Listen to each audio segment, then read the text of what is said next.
मैंने आपसे बोला था कि 24 मई शुक्रवार मैं बहरीन पहुंचूंगा। वेन्यू फिक्स हो गया है। वेन्यू है होटल रामी ग्रैंड, सीफ मॉल के ऑपोजिट है। 4:30 बजे मिल रहे हैं। अगर आप मुझे मिलना चाहें तो नीचे दिए व्हाट्सएप नंबर से हमें संपर्क करें या ईमेल में मेल भेजें। मेरी टीम आपसे बात करेगा।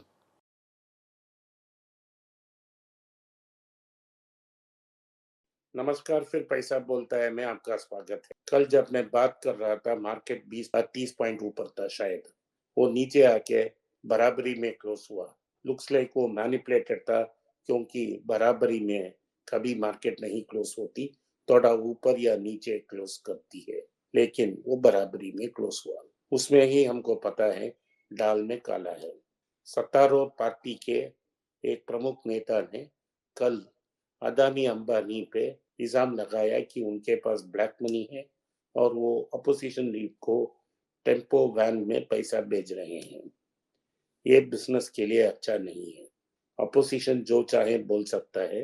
अगर सत्तारूढ़ पार्टी का सबसे बड़ा लीडर ऐसा बोलता है तो ये बिजनेस के लिए बुरा दिन है, अच्छा दिन नहीं है। पिछले 45 दिन से फॉरेनर्स बाहर पैसा निकाल रहे हैं और वो प्रक्रिया अभी एक्सेलरेट होगा। आज वही हुआ। जब मैं बात करने के लिए तैयार हुआ तो 262 पॉइंट मार्केट नीचे आया और बैंक निफ्टी भी नीचे आई, सेंसेक्स भी नीचे आई, गोल्ड भी कुछ नीचे आया। और गोल्ड आप कंसिडर कर सकते हो। ये गोल्ड कंसिडर करने के लिए बहुत बेहतरीन समय है। तो ये बुरा न्यूज़ था बिजनेस के लिए कि हम प्रेशर में हैं और बिजनेस को टारगेट कर सकते हैं। यही मतलब मार्केट निकालती है। जो बाहर बेच के भाग सकते हैं वो बाहर बेच के जरूर भागेंगे, जैसे फॉरेन इंस्टीट्यूशनल इन्वेस्टर्स कर रहे हैं। इसीलिए उनके सबसे पसंदीदा स्टॉक एचडीएफसी बैंक जैसा स्टॉक लगातार नीचे आ रहे हैं। हिंदुस्तान यूनिलीवर भी लगातार नीचे आ रही है। कल देर रात रिजर्व बैंक ऑफ इंडिया ने एक एडवाइजरी नोट जारी की है। इन्होंने non banking finance companies, specifically जो सोने के अगेंस्ट ऋण देते हैं, उनको वार्निंग दिया है कि 20,000 से ऊपर आप कैश मत दीजिए, आप आईटी एक्ट का पालन कीजिए, नहीं तो आप पे एक्शन लेंगे। वैसा उन्होंने आईआईएफएल पर ऑलरेडी एक्शन ले चुका है। तो आज इसके कारण मनप्पुरम भी नीचे गया 7%, मुथूट फाइनेंस भी 5% नीचे गिरा और इससे हमको कंसिडर करने के लिए एक बेहतरीन मौका मैं समझता हूँ। आपकी मेरे एडवाइस को फॉलो करते थे, जो मैं सिस्टर चैनल मनी पेज में तमिल में पिछले 5 साल से दे रहा हूँ। अगर आपके पास स्टॉक का बड़ा पोर्टफोलियो हो या म्यूचुअल फंड के बड़े पोर्टफोलियो है तो थोड़ा प्रॉफिट आप बाहर निकाल कर फिक्स्ड इन्वेस्टमेंट में डाल दें, जिसे हम बॉन्ड कहते हैं। बॉन्ड में मंथली ब्याज मिलेगा और मंथली ब्याज आप फिर से स्टॉक मार्केट में डाल सकते हैं। अगर सत्तारूढ़ पार्टी का बड़ा नेता ऐसा बोल सकता है, इंटरनेशनल कंडीशंस प्रेशर में है, तो मार्केट नीचे आ सकती है। वॉरेन बफेट ने पिछले शनिवार जो इंटरेक्शन की उसमें बोल दिया है कि अगले दशक में इतना रिटर्न नहीं आएगा जो पिछले दशक में आया था, क्योंकि अमेरिका में इंटरेस्ट रेट फिर से 0 कभी नहीं जाएगा। अभी 5.5 में है। एक बार या 2 बार रेट कट करने से कुछ नहीं होगा। मार्केट को चाहिए कि वो 1% 2% तक आए। इसके लिए बहुत दिन लगेगा और वो नहीं हो सकता।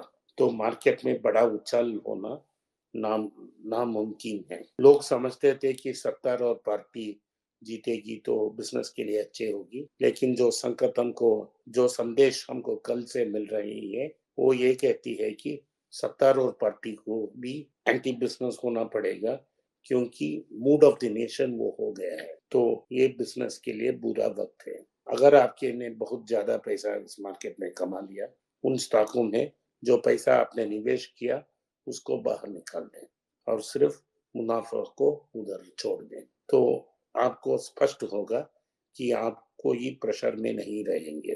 क्योंकि अगर आप पहले बार मार्केट में आए हो, तो कोविड के बाद आए होंगे, तो आपने अभी तक कोई नेगेटिव न्यूज़ देखा नहीं है। अगर जो स्टॉक्स आपने खरीदे हैं, कंसीडर किए हैं, वो 30 या 40% नीचे आ गए, तो आपका बहुत प्रेशर हो जाएगा। तो इसको अवॉइड करें और जिन स्टॉक्स में आप प्रॉफिटेबल हैं, उससे पैसा बाहर निकालें। अगर म्यूचुअल फंड्स में भी प्रॉफिटेबल हैं, तो उनसे पैसा बाहर निकाल के बॉन्ड्स में इन्वेस्ट करें। ये मेरा आपका सलाह है। रुपी भी बहुत प्रेशर में होगा और प्रेशर के कारण 2 साल में आईटी फार्मा की स्टॉक्स अच्छा करेंगे।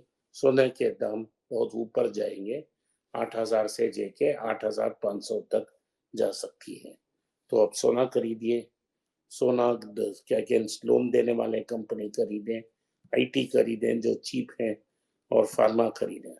फार्मा में डॉक्टर रेड्डी ने बहुत उम्दा रिजल्ट्स दिया, लेकिन जब मार्केट सेंटिमेंट्स नेगेटिव है, अच्छा रिजल्ट्स मैटर नहीं करता है, तो मार्केट ने उसको पनिश किया और बोला है कि एक्सपेक्टेशंस उन्होंने मीट नहीं की, तो उससे दाम नीचे आ गया। तो अभी वो चीप था, प्राइस टू अर्निंग्स रेशियो में इस कंपनी में कोई ऋण नहीं है, तो हम इसको दे सकते हैं, कंसिडर कर सकते हैं। आप जरूर इसको कंसिडर कीजिए, लेकिन इनका यूनिट प्राइस बहुत ज्यादा है, लगभग 5,900 रुपया के आसपास है। तो अगर आप लेंगे तो 1-2 से ऊपर मत लेना, क्योंकि अगर करेक्शन में नीचे आ गया और ले सकते हैं आप। नाटको फार्मा को भी आप कंसिडर कर सकते हो, वो नीचे है और पी/बी रेशियो बहुत कम है और ऊपर जाने की संभावना है। इसमें भी बहुत ज्यादा ऋण नहीं है। आईटी स्टॉक्स अगर नीचे आए तो हम जरूर कंसिडर कर सकते हैं, अभी के लिए वेट करें। तो ये सब हम इसीलिए कर रहे हैं क्योंकि इंटरेस्ट रेट डिफरेंशियल जो है रुपी और डॉलर के बीच वो बहुत ज्यादा नहीं है, तो रुपी सदैव प्रेशर में रहेगा। अगर डॉलर नीचे आ गया, इन सेक्टर्स को फेवर मिल सकते हैं। आप इसको भी आईटीसी को भी कंसिडर कर सकते हैं छोटे मोटे तौर पे। यही हमारा पोजीशन है मार्केट में। इंटरनेशनल मार्केट का और ध्यान दें। इंटरनेशनल मार्केट में टोयोटा ने बहुत उम्दा रिजल्ट्स दिया है और सबसे बड़ा कार कंपनी का पोजीशन को बरकरार रखा है, लेकिन कल उधर टोयोटा की मार्केट शेयर प्राइस नीचे गिरी। इसके कारण क्यों है कि वो आर्टिफिशियल इंटेलिजेंस और इलेक्ट्रिक व्हीकल्स में इन्वेस्ट करने के कारण वो प्रॉफिट्स कम हो सकता है अगले साल। मैनेजमेंट ने ऐसा गाइडेंस दिया, तो टोयोटा मार्केट 3% गिरा। उसके बाद क्या हुआ मैं देख नहीं पाया, तो आप टोयोटा कंसिडर कर सकते हो। इंडिया में टीवीएस और हीरो मोटर्स की रिजल्ट आई, रिजल्ट उम्दा थी और रिजल्ट ऊपर जाने की कोशिश कर रहे हैं, मार्केट ऊपर जाने की कोशिश कर रही। अगर थोड़ा करेक्शन आया तो हम हीरो मोटर कार को कंसिडर कर सकते हैं प्योरली वैल्यू बाई के हिसाब से, लेकिन हम टीवीएस मोटर को अवॉइड करेंगे क्योंकि वो हीरा की सुई है और हीरा की सुई से सिर्फ आंख ही चुभती है, तो आप इस पे रिस्क मत लें। ये मेरा सलाह है। बजाज के पास एक छोटा कंपनी है, बजाज कंज्यूमर, उसका वो एफएमसीजी कंपनी है। उस एफएमसीजी कंपनी में क्या हुआ है कि results of net profit decline हुई है, जैसे ब्रिटानिया में हुई है, और सारी एफएमसीजी कंपनी के रिजल्ट्स बहुत एज एक्सपेक्टेड नहीं है और मार्जिन्स भी डिक्लाइन हुई है, तो शेयर प्राइस भी नीचे आया है। तो मैनेजमेंट ने कॉन्फिडेंस जताने के लिए ये अनाउंसमेंट किया है कि वो अपने जो एक्सेस पैसा रिजर्व्स एंड सरप्लस में है, उससे 11% प्रीमियम में कुछ शेयर्स को बाई बैक करेंगे। तो आप इसको बाई बैक में टेंडर कर सकते हो अगर आपके पास शेयर्स हैं, और वापस 11% कम से पैसा को शेयर्स को खरीद सकते हो। ओवरऑल बिजनेस अच्छा है, लेकिन ग्रुप बहुत अच्छा है। बिजनेस 100 साल से चल रहा है और 100 साल चलेगा, इसमें कोई प्रॉब्लम नहीं है।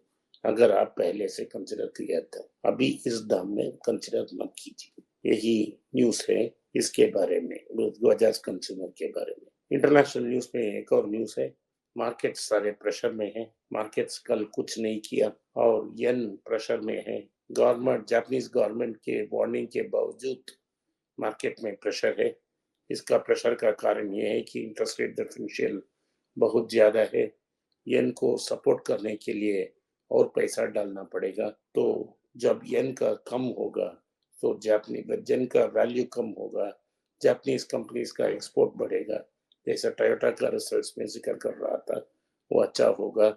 और इसके साथ शेयर होल्डर्स जैसे हम लॉन्ग टर्म के लिए हमको उम्दा प्रॉफिट्स मिलेगा, यही मैंने कहा और यही मैंने किया, यही सलाह मैंने अपने क्लाइंट्स को दिया, तो यही सलाह मैं आपको दे रहा हूँ। अगर आपको उसमें कुछ सलाह चाहिए तो नीचे दिए हुए ईमेल में आप हमें मेल भेज सकते हैं, मेरा टीम आपसे संपर्क करेगा। ओवरऑल मार्केट बहुत वीक है, आप सब्र से काम लें और थोड़े थोड़े पैसे इन्वेस्ट करें, और जिन स्टॉक्स में आपके पास बहुत प्रॉफिट्स हैं उनसे एग्जिट कर लें, यही मैं एडवाइस दूंगा। सोना को भी कंसिडर करें। आज के लिए इतना ही। आपने इस पॉडकास्ट को सुना, इसके लिए मैं आपका आभारी हूँ। हो सके तो इस वीडियो को लाइक कीजिए, चैनल को सब्सक्राइब कीजिए और बेल नोटिफिकेशन दबाएं। हो सके तो इस वीडियो को अपने दोस्त और हो सके इस वीडियो को अपने दोस्त और रिश्तेदार के पास भेजें और उनको देखने की आग्रह करें। नमस्कार, धन्यवाद, जय हिंद।